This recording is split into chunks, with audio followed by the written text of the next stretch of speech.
এভাবে হলে তো কখনোই সুষ্ঠু নির্বাচন আসলে সম্ভব না।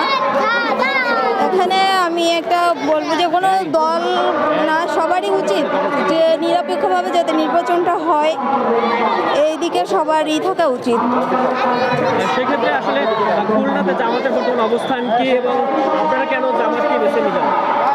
ইনশাল্লাহ আমি সর্বপ্রথম বলবো আমি একজন মুসলমান হিসাবে অবশ্যই জামাত প্রতিষ্ঠিত হোক, জামাত ক্ষমতায় আসুক। আমরা অন্য দল অনেকবার দেখেছি, আমি আমার এইটুকু বয়সে আমি ভোট দিতে পারি নাই।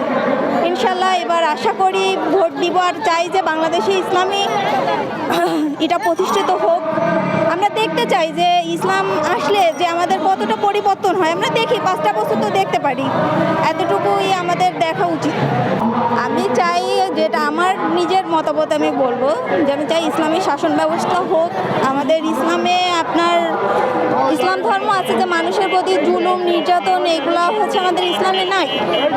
এইটা হোক, সবাই ভালো থাকুক, এটাই চাই। আমরা চাই জামাত ক্ষমতায় যাক, ইসলাম কায়েম হোক, কোরআন মোতাবেক দেশ চলুক, এইটা আমাদের আশা প্রত্যাশা। কোরআন হাদিস মোতাবেক যদি দেশ চলে ইনশাল্লাহ দেশ ভালো হবে। জামাতে ইসলাম কায়েম হলে নিরাপদ থাকবে দেশ।